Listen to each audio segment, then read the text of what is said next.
endanger their lives or somebody else, okay, is biblically sound parenting.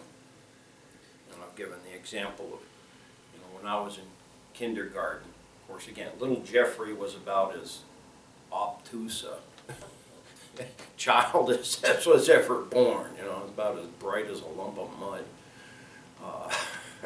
Not much better now.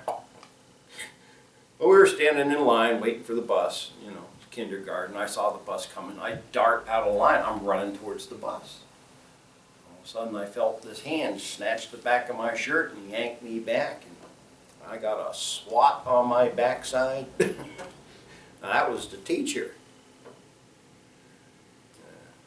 Guess what happened when I got home?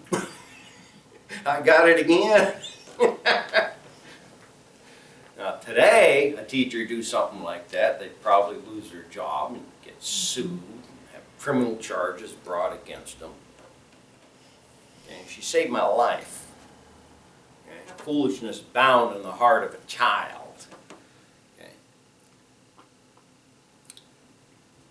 Again, Proverbs 23, the very next chapter, verses 13 and 14, it says, "Withhold not correction from the child. For if thou beatest him with the rod, he shall not die. Thou shalt beat him with the rod, and shall deliver his soul from hell." Okay. And it's quite literal what it's talking about. Most of us here are old enough that we grew up in a time where corporal punishment was normal and expected, and you could get it. Rod of correction in my house was an old World War II leather garrison belt that hung in the hall closet there. If that came out, you knew you were going to get walloped. Didn't have to come out often because we knew that. We knew there was consequences for bad or stupid behavior.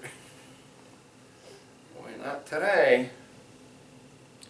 Now, we've already covered this in a previous lesson in Proverbs, so I'm not going to go over it all again. But again, not correcting a child when they are deliberately disobedient is going to guarantee that you're going to raise a child who learns that there are no consequences for their bad behavior. Okay? There's prisons full of them who are adults now.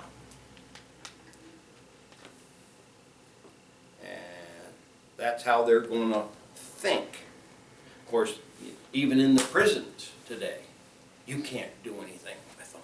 You can't do anything to them.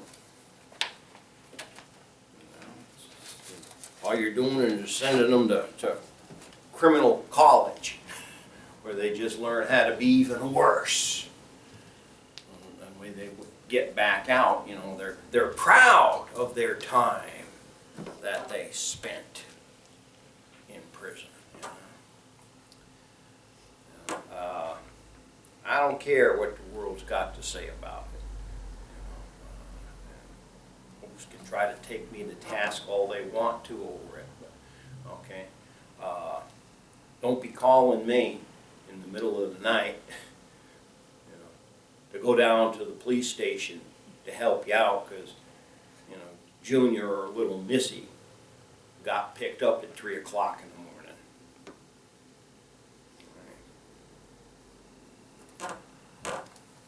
I'll go, but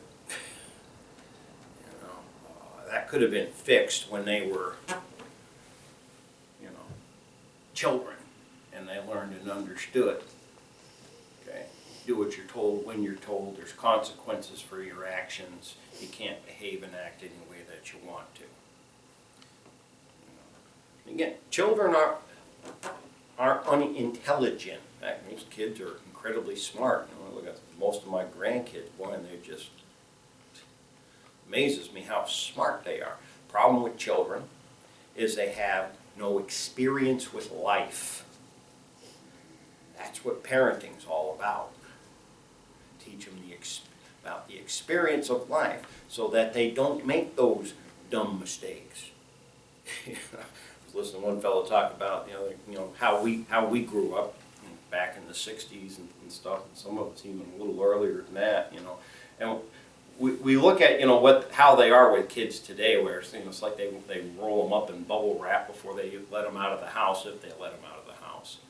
You know, and we look back at that and we say, how in the world did we ever survive our childhood with the things we did? It's normal. You know? Hey, let's run our bikes down the hill and we'll make a ramp at the bottom and see how high we can go into the, you know, sure crap. It's, you know, the stuff we do. You know, I think one of the funniest things I ever saw was a picture somebody put up. You know, and this was back during the virus thing. You know, there was this, I don't know, the kid had to be maybe 3 or 4 years old, and he's drinking out of the horse trough with the horse. You know, he says, you know, and that's why we have an immune system. You know, because of things like that. Yeah. Amen. All right, well, we're going to stop there for this morning. If anybody got any questions out of the lesson? Any comments? All right.